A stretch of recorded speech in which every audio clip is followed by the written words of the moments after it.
کہیں دکان ہے، وہاں پہ ایک آدمی آتا ہے صبح سے لے کے شام تک رہتا ہے اور کسی نماز کے لیے جماعت سے بھی نہیں جاتا اور نماز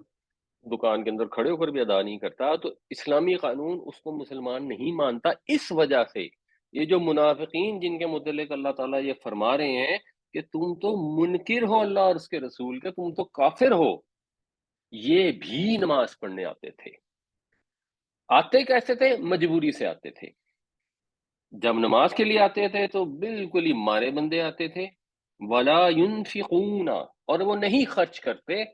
الا وهم کارہون، مگر یہ کہ یعنی وہ تو صرف خرچ بھی کرتے ہیں تو کیسے؟ ہم کارہون، اس حالت میں کہ وہ ناپسند کر رہے ہیں۔ کراہت کسی چیز کو ناگوار سمجھنا، کوئی چیز کا ناگوار گزرنا، ناپسند کرنا، برا سمجھنا، وہ ناگواری سے کرتے ہیں، بادل نخواستہ کرتے ہیں۔ اب اس انفاق سے مراد ویسے دونوں ہو سکتی ہے، بٹ اپیرنٹلی یہاں جو بات ہو رہی ہے وہ زکوٰۃ کی ہو رہی ہے، کیونکہ زکوٰۃ تو دینی مجبوری تھی نا، اس میں تو کوئی آپشن نہیں تھی۔ صدقات میں تو ایک انسان کہہ سکتا ہے کہ میں دوں یا نہ دوں، اور لوگوں کو دکھانے کے لیے دے بھی دے، اس کے لیے تو طعن کا لفظ بھی ایک سینس میں استعمال ہوا تھا۔ لیکن زکوٰۃ جو ہے وہ تو دینی ہی دینی ہے۔ تو نماز اور زکوٰۃ یہ وہ دو چیزیں ہیں جس کو اسلامی حکومت انشور کرتی ہے، امپلیمنٹ کرتی ہے، انفورس کرتی ہے۔ تو ہم نے اس سے یہ سبق حاصل کرنا ہے، یہ اپنے آپ کو دیکھنا ہے کہ جب ہمیں زکوٰۃ دینی پڑتی ہے تو کیا ہم فٹافٹ کہیں فتوے لینے چلے جاتے ہیں کہ کسی طرح ہمیں زکوٰۃ نہ دینی پڑے؟ At the end of the day اللہ تعالیٰ نے کیا چیز فرض کی ہے؟ آپ کا 100 روپے، آپ نے اس میں سے 2.5 روپے دینے، ایک سرٹن نصاب سے اوپر آپ کا مال ہو گیا تو اب آپ نے 100 روپے میں سے 2.5 روپے دینے۔ اب ہم جائیں گے کہیں نہ کہیں سے کوئی نہ کوئی فتویٰ مل جائے، ہیرو پہ زکوٰۃ نہیں ہے، چلو پھر ہیرے کے زیورات لے لیتے ہیں تاکہ زکوٰۃ نہ دینی پڑ جائے۔ یہ کس چیز کی نشانی ہے؟ اپنے مال میں سے 2.5% ہی دینا نا۔ تو آپ کے پاس کیش پڑا ہوا تھا یا سونا پڑا ہوا تھا تو آپ 2.5% دے دیتے۔ اب آپ نے سوچا کسی طریقے میں زکوٰۃ سے بچ، جیسے ہم ٹیکس سے بچتے ہیں، ہم ٹیکس نہیں دینا چاہتے، جینوئنلی نہیں دینا چاہتے، کوئی بھی نہیں دینا چاہتا، دنیا میں کوئی ٹیکس نہیں دینا چاہتا، بٹ وہ کہتے ہیں اچھا جی، دنیا والے باقی ملکوں میں کہتے ہیں کہ حکومت کی ضرورت ہے، مجبوری ہے، تو جو حکومت نے کیا ہم دیں گے، خوشی سے نہیں دیتے۔ زکوٰۃ وہ ٹیکس ہے، اسلامی حکومت میں بنیادی طور پر ٹیکس رہتا ہے صرف زکوٰۃ ہی۔ جو یہ حکومتوں نے دوسرے ٹیکس لگائے ہوتے ہیں نا، یہ جبر ہے اور یہ ناجائز ہے، تو اللہ تعالیٰ ان سے پوچھے گا۔ مگر مسلمان کے لیے جو لازمی ہے ادا کرنا وہ زکوٰۃ ہے، اور وہ کتنی ہے؟ وہ بڑی تھوڑی ہے۔ مال میں زکوٰۃ تو بہت تھوڑی ہے، پیداوار میں زکوٰۃ ہم سمجھ سکتے ہیں کہ وہ زیادہ ہے، کہ پوری پروڈیوس کا آپ نے 5 یا 10% ادا کرنا ہے۔ آپ دیکھیں، آپ نے فصل اگائی اور فصل اگانے میں آپ کا خرچہ بھی بہت سارا آیا ہے، تو اس میں خرچہ مائنس تو آپ کر نہیں رہے، وہ تو جتنی پروڈکشن ہوئی ہے ساری کا آپ نے 5% دینا ہے مثلاً، وہ تو اچھا خاصا ہوتا ہے۔ لیکن جو آپ کی سیونگ ہے، آپ کی جو بھی سیلری تھی، فرض کریں ایک بندے کی سیلری ہے 1 لاکھ روپیہ، وہ 90,000 خرچ کر دیتا ہے، 10,000 بچ جاتا ہے، سارا سال ختم ہونے کے بعد اگر اس کے بعد 1,20,000 روپے جمع ہوا، اور ویسے وہ صاحب نصاب بھی تھا آسانی ایگزامپل کے لیے، تو اس نے 1,20,000 کا 2.5% زکوٰۃ دینا ہے۔ اچھا، ایک مرتبہ بے شمار پیسے ہیں، اس کے بعد 10 کروڑ روپے اکٹھا ہو گیا، تو 10 کروڑ کا بھی اس نے 25 لاکھ ہی دینا نا، دینا تو 2.5% ہی، وہ کچھ بھی نہیں ہے کمپیئر کیا جائے جو ٹیکسز دنیا والے لیتے ہیں۔ اب وہ ٹیکسز ظاہر ہے ہم نہیں دینا چاہتے، ہماری خواہش نہیں ہوتی، تو اس میں ہمیں خواہش نہیں ہوتی تو اس میں کوئی گناہ کی بات نہیں ہے، لیکن زکوٰۃ ادا کرنے میں اگر دل کی خوشی نہ ہو، نماز ادا کرنے میں اگر دل کی خوشی نہ ہو، تو یہ اللہ اور اس کے رسول کا کفر ہے، یہ انکار ہے، یہ ایمان نہیں ہے۔ وما منعهم ان تقبل منهم نفقاتهم الا انهم كفروا بالله وبرسوله ولا يأتون الصلاة الا وهم كسالى ولا ينفقون الا وهم كارهون، اور نہیں محروم کیے گئے یہ اپنے انفاق کی قبولیت سے مگر اس وجہ سے کہ انہوں نے انکار کیا اللہ اور اس کے رسول کا، کفر کیا اللہ اور اس کے رسول کا، اور وہ نہیں آتے نماز کے لیے مگر سستی سے، اور وہ نہیں خرچ کرتے مگر بادل نخواستہ۔ فا پس، لا تعجب کا، لا تعجب کا، یہ لا تعجب ایسے ہی ہے جیسے لا تعبد، تم مت عبادت کرو. عجیبہ یعجبو کا مطلب ہوتا ہے حیرت زدہ ہونا، حیران ہونا. پھر باب افعال ہے اعجب یعجب، اس کا مطلب ہوتا ہے حیران کرنا. تو صحیح ترجمہ کیا ہوگا؟ لا تعجب، نہ حیران کرے، کا تم کو، کیا نہ حیران کرے، اموالہم، ان کے مال. یہاں اگر آپ نوٹس کریں تو اموال رفع میں ہے، اس کا مطلب ہے کہ یہ اس فعل کا فاعل ہے. تو نہ حیران کریں تم کو ان کے مال، ولا اولادہم، نہ اور ان کی اولادیں. مطلب کیا؟ بامحاورہ ترجمہ کیا بنے گا؟ ان کے مالوں اور اولادوں کو کوئی حیثیت نہ دو، کوئی وقت نہ دو، کوئی ان کو خوش ہونے کی، ان کو پسند کرنے کی، ان کی چاہت کرنے کی ضرورت نہیں ہے. کیوں مال اور اولاد کی چاہت ہوتی ہے؟ جب بھی دنیا میں اسباب کے ذریعے آپ نے ایک تحریک کو آگے لے کر چلنا ہے، ظاہر سی بات ہے آپ کو تحریک آگے چلانے کے لیے اسباب کی ضرورت ہے، زندگی گزارنے کے لیے اسباب کی ضرورت ہے. تو اگر مثال کے طور پر آپ نے فیصلہ کیا کہ ہم بچوں کی ایجوکیشن کے لیے کام کریں گے، ہمیں معلوم ہے ہمارے ملک میں کروڑوں بچے اسکول نہیں جاتے، تو ہم نے فیسیلیٹیٹ کرنا ہے کہ وہ اسکولوں میں جائیں. یہاں ایک بہت اچھا ٹرسٹ ہے آبرو ٹرسٹ کے نام سے. وہ کیا کرتے ہیں کہ وہ بناتے ہیں اسکول ایسی جگہوں پر جہاں پر پوش علاقوں کے ساتھ کی غریب آبادیاں ہوتی ہیں، گاؤں ہوتے ہیں جہاں سے ملازمین جاتے ہیں پوش علاقوں میں کام کرنے کے لیے. اور عام طور پر جو ملازمین گھروں میں کام کرتے ہیں ان کے بچوں کو تعلیم حاصل کرنے کا موقع نہیں ملتا، نہ ان کی دلچسپی ہوتی ہے، بلکہ ان کی خواہش ہوتی ہے کہ جیسے ہی ذرا بچہ بڑا ہو وہ بھی ساتھ جانا شروع کر دے اور گھر کی صفائی کرنا شروع کر دے. تو یہ وہاں پر اسکول بناتے ہیں، اس کے بعد ان کو اسکول کے اندر دوپہر کا کھانا بھی دیتے ہیں، یونیفارم بھی دیتے ہیں، سارا کچھ کرتے ہیں. اور ان کا ایک اپنا میکنزم ہے، وہ گھروں سے جو ڈرائی ویسٹ ہے وہ اکٹھا کرتے ہیں، اس کو سارٹ کرتے ہیں، اس کو بیچتے ہیں، اس سے اپنا کچھ خرچہ پورا بھی کرتے ہیں. بٹ آبویسلی ان کو لوگوں سے پیسے بھی چاہیے ہوتے ہیں. تو اب ان کی ملاقات اگر کسی ایسے شخص کے ساتھ ہو جو امیر ہے، جس کے پاس وسائل ہیں، تو نیچرلی ان کی خواہش ہوگی کہ اس کو اپنے اسکول بلائیں، اس کو اپنا اسکول دکھائیں. وہ ہر ایک کو بلا بلا کے اپنا اسکول نہیں دکھانا چاہتے کیونکہ پریکٹیکلی پاسبل نہیں ہے. تو کسی امیر آدمی کو بلائیں گے، اپنا اسکول دکھائیں گے تاکہ اگر اس کی زکوٰۃ ہے یا وہ خیرات کرنا چاہتا ہے تو دے. یہ نیچرل خواہش ہے، اس میں کوئی غلط چیز تو ہے نہیں، بلکہ اسباب کو جب آپ نے اختیار کرنا ہے تو ان اسباب میں سے یہ ایک طریقہ ہے کہ آپ امیر امیر لوگوں کو کنونس کریں. جیسے آپ کو بے شمار کالیں آتی ہیں جب ان کو پتہ لگتا ہے یہ چیمبر آف کامرس سے وہ لے لیتے ہیں نمبر اور فون کرنی شروع کر دیتے ہیں. تو اسی طرح جب نبی کریم صلی اللہ علیہ وسلم لوگوں کو دعوت دے رہے تھے تو آپ کو ہیومن کی بھی ضرورت تھی، جن کے بچے زیادہ ہیں، جن کا قبیلہ سٹرونگ ہے، جن کے فالوورز ہیں، ان کی بھی ضرورت تھی. جیسے آپ نے دعا کی کہ دو عمر میں سے ایک اللہ تعالیٰ ہمیں دے دے، عمر بن خطاب یا ابو جہل، اس کا نام بھی میرا خیال عمر تھا، تو اللہ نے حضرت عمر عطا فرما دی. اب حضرت عمر طاقت والے تھے، مضبوط تھے، سٹرونگ تھے، بہادر تھے. اسی طرح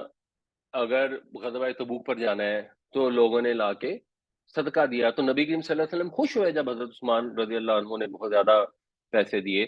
اس میں کو حضور نے خود تو استعمال نہیں کرنے تھے، آپ نے تو اپنی ساری زندگی ایسے گزاری ہے کہ ہم تو خیر تصور ہی نہیں کر سکتے. ہمارے لیے تو ہمارے غریب آدمی کے لیے پاسبل نہیں ہے اس طرح اپنی زندگی گزارنا جیسے ہمارے نبی پاک صلی اللہ علیہ وسلم جو